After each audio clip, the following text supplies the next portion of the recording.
சொன்னதை நீ மறந்துடாத. எல்லாரும் பிரிஞ்சிருக்கிற இந்த சந்தர்ப்பத்தை பயன்படுத்தி நீ மனோஜ் கூட சேர்ந்துரு. சரிங்க ஆண்டி, நான் கிளம்புறேன்.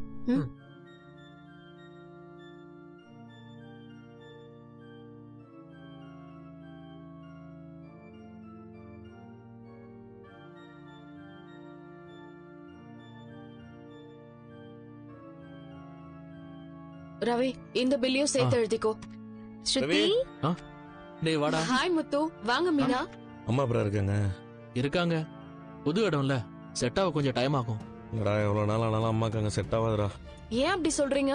ஆமா ஸ்ருதி, எனக்கு தெரிஞ்ச அத்தையால ரொம்ப நாள் அங்க இருக்க முடியாது. அது என்னமோ கரெக்ட் தான். எங்க வீட்ல இருந்துகிட்டு ஆண்டியால உங்களை வேலை வாங்கிட்டு இருக்க முடியாதுல்ல, அதெல்லாம் ரொம்ப மிஸ் பண்ணுவாங்க. டேய் முத்து, எனக்கு ஒண்ணு தோணுதுடா. என்னடா? இல்ல, அம்மா கொஞ்சம் அப்செட்டா இருக்காங்க. பேசாம அம்மா அப்பா 2 பேரையும் கோவில் டூர் புக் பண்ணி அனுப்பிடலாமா? டூருக்கா? ஆமாண்டா, கோர்ட்டு கேஸ் முடியற வரைக்கும் அவங்க போயிட்டு வரட்டும். அவங்களுக்கு கொஞ்சம் ரிலீஃபா இருக்கும்ல. நீ சொல்றதெல்லாம் ஓகே தான்டா. ஆனா டூருக்கு போற மனநிலையில அப்பா இல்லையடா. அவர் எப்ப நம்ம பிரச்சனை தீரும் பாத்துட்டு இருக்காரு.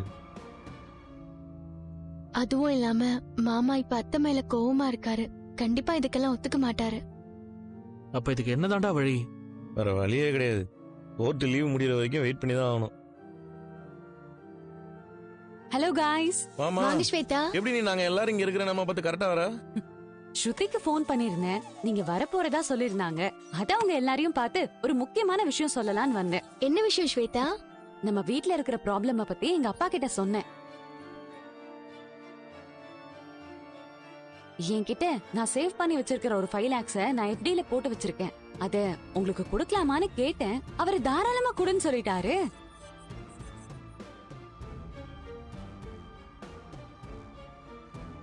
அது மட்டும் இல்ல, இந்த பிரச்சனை எல்லாம் முடியற வரைக்கும் பெரியமாவையும் பெரியப்பாவையும் எங்க வீட்லயே வந்து தங்கிக்க சொல்லிட்டாரு. அவங்களுக்கும் ஓகேனா நான் இன்னைக்கே கூட்டிட்டு போயிடுவேன். இல்லம்மா, அது அவ்வளவு கரெக்டா இருக்குமான்னு தெரியல. அப்பா அம்மாக்கு அது ரொம்ப புது இடமா இருக்கும்.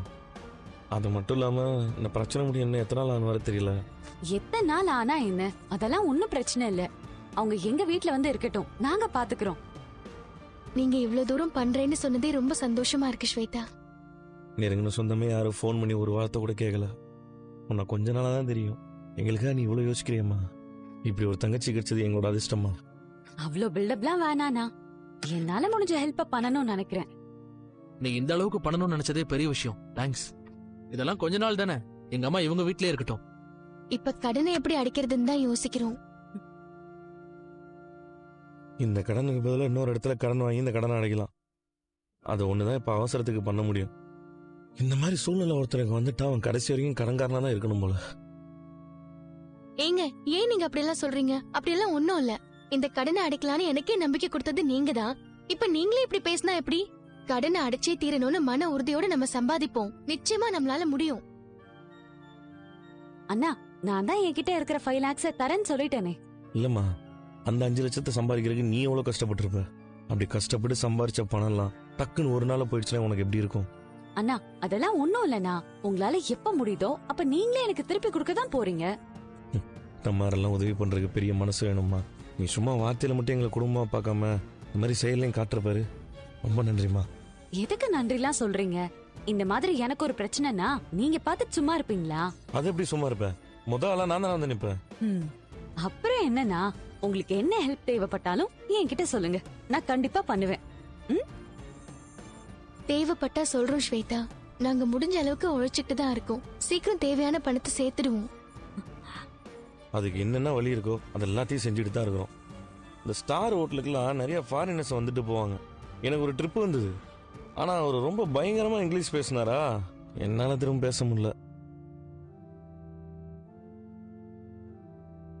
நான் செட் ஆக மாட்டேன்னு சொல்லிட்டு அவர் வேற ஒரு இங்கிலீஷ் பேசுற டிரைவரை பிடிச்சிட்டு போயிட்டார். அந்த மாதிரி ஃபாரினர்ஸ்க்கு சவாரி ஓட்டினா பணமும் நிறைய கிடைக்கும், டிப்ஸும் நிறைய கிடைக்கும். எனக்கு இந்த இங்கிலீஷ் தெரியாதனால அந்த வாய்ப்பு மிஸ் ஆயிடுச்சு.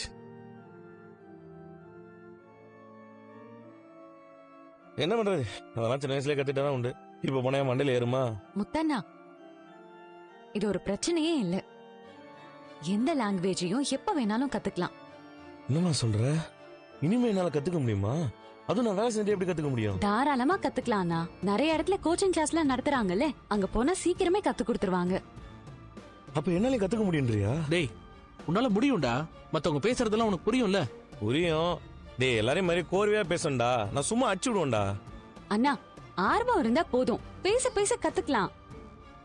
நான் சொல்ற இடத்துக்கு போங்க, அங்க ஈஸியா இங்கிலீஷ் கத்துக்கலாம். டெய்லி 1 hour ஸ்பெண்ட் பண்ணா போதும். அப்ப நானும் உங்க கூட வரேங்க, நானும் கத்துக்கிறேன். என்ன நீ திடீர்னு? இல்ல ரவி, சங்கத்துக்கு தலைவியா இருக்கிறது பெரிய பொறுப்பா இருக்குல்ல. சங்க விஷயமா சில அரசாங்க அதிகாரி எல்லாம் பார்க்க போறப்போ அவங்க சரளமா இங்கிலீஷ்ல பேசுறாங்க. நானும் கொஞ்சம் தெரிஞ்சுக்கிட்டா உபயோகமா இருக்கும்ல. ஆமா மீனா, நீங்க ஃபியூச்சர்ல பெரிய பிசினஸ் எல்லாம் பண்ணுவீங்கல்ல, அப்ப உங்களுக்கு இங்கிலீஷ் தெரிஞ்சிருக்கிறது நல்லது தானே? அப்படின்னா சூப்பர் மீனா, நம்ம 2 பேரும் சேர்ந்தே கத்துக்குவோம். ஆ, முத்தண்ணா உங்களுக்கு ஒரு அட்ரஸ் அனுப்புறேன், அங்க போய் பாருங்க. ஆ, ம். நீங்க அங்க போங்க, உங்களுக்கு ஒரு பெரிய சர்ப்ரைஸ் காத்துட்டு இருக்கு. என்ன சர்ப்ரைஸ்? நீங்க போய் பாருங்க, தெரியும். என்ன ஸ்வேதா, இப்பவே சொல்லுங்க. இல்ல, சஸ்பென்ஸ்.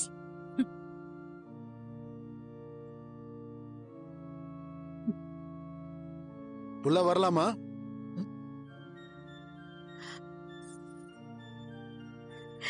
வாங்க வாங்க, இது என்ன கேள்வி? உள்ள வாங்க. நீங்க வருவீங்க நான் எதிர்பார்க்கவே இல்ல. ராதிகா இங்க வா. அக்கா, போய் சாருக்கு ஒரு காஃபி எடுத்துட்டு வா. சர்க்கரையை கொஞ்சமா போட்டு டிகாஷனை ஸ்ட்ராங்கா போட்டு எடுத்துட்டு வா. சரிக்கா. போ. சாப்பிட்டீங்களா? சாப்பாடு எடுத்து வைக்கிட்டு இல்ல, வா. அதெல்லாம் வேண்டாம். சரி வாங்க உட்காருங்க. ரேகா ஹைதராபாத்ல இருந்து போன் பண்ணா. நல்லா இருக்காளா? அவ இங்க கிளம்பி வரேங்கிறா.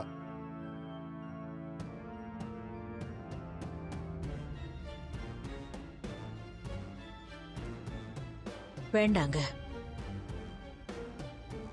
அவ கொஞ்ச நாளைக்கு இங்க வர வேண்டாம். வந்தா அந்த சத்யாவை பார்க்க போயிடுவா. திரும்பவும் அவன் கூட சுத்த ஆரம்பிச்சிருவா. இந்த பிரச்சனைக்கு முடிவு கட்டுற வரைக்கும் அவ இங்க வர வேண்டாம். எனக்கும் தெரியுது. ஆனா ரொம்ப நாள் அவளை அங்கேயே இருக்க வைக்க முடியாதுல்ல. அவளுக்கு கொஞ்சமா சந்தேகம் வந்தா கூட உடனே கிளம்பி வந்துருவா. அவ பிடிவாதத்தை பத்தி உனக்கு தெரியாதா? அவ உனக்கு பிறந்தவளாச்சு. புரியுதுங்க. அவ இங்க வர்றதுக்கு முன்னாடி அந்த சத்யா உங்க கம்பெனியை விட்டு போகணும். அவனை அனுப்புனா ரேகாவுக்கு சந்தேகம் வந்துராதா? எனக்கு ஒரு ஐடியா தோணுது, சொல்லட்டுமா? இந்த விஷயத்துல நீ என்ன சொன்னாலும் நான் கேக்குறேன்.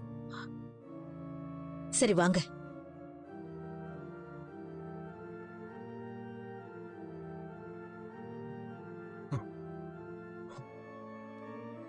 என்ன பண்றது? ப்ரோ, நான் சொன்ன ஐடியா தான் கரெக்டா இருக்கும். இல்ல பாஸ், நான் சொல்றதா சரியா இருக்கும். நம்ம அப்படியே பண்ணிரலாம். ஏமா, நான் ஒரு சீனியர், எனக்கு தெரியாதா? நான் சொல்றதுதான் கரெக்டா இருக்கும். உங்க ஐடியால ரொம்ப பழசா இருக்கு சார். அட நிறுத்துங்க. 2 பேரும் உருப்படியா ஏதாவது ஐடியா கொடுக்குறீங்களா? அப்புறம் எதுக்கு மாசம் மாசம் சம்பளம் வாங்குறீங்க? ப்ரோ, நான் சொன்ன மாதிரி செய்யலாம், ஒர்க் அவுட் ஆகும். பாஸ், அவர் சொல்றத கேட்காதீங்க. நான் சொன்ன மாதிரி செய்யலாம், கண்டிப்பா ரிசல்ட் இருக்கும். ஏன் இப்படி 2 பேரும் குழப்பறீங்க? ஷோரூமோட நிலைமை ரொம்ப மோசமாயிட்டே இருக்கு. இப்படியே போனா ஷோரூமோட பேரே டேமேஜ் ஆயிடும். இமிடியேட்டா அதுக்கு ஏதாவது ஆக்ஷன் எடுத்தாகணும். பாஸ், நம்ம கரெக்டா டார்கெட் பண்ணணும். ஆக்சுவலா ஒரு பிளான் இல்லாம பிளான் ஏ, பிளான் பின்னு 2 இருக்கணும். ஒன்னு ஃபெயிலியர் ஆனா இன்னொன்னு எக்ஸிக்யூட் பண்ணுவோம். அப்படி எல்லாம் பிளான் ஏ பிளான் பின்னு மாத்தி மாத்தி செய்ய முடியாது. கரெக்டா ஒரே பிளான், குவாலிட்டியான ஒரே ப்ராடக்ட்ட நம்ம ஆஃபர் பண்றோம். இதான் ப்ரோ சரியா இருக்கும். எந்த மாதிரி ஆஃபர் பண்ணலாம்? ஒரு ப்ராடக்ட் எல்லா கடையிலயும் இதை அப்ளை பண்றாங்க. நான் விசாரிச்சிட்டேன். என்ன ப்ராடக்ட்? கருவாடு தான் ப்ரோ.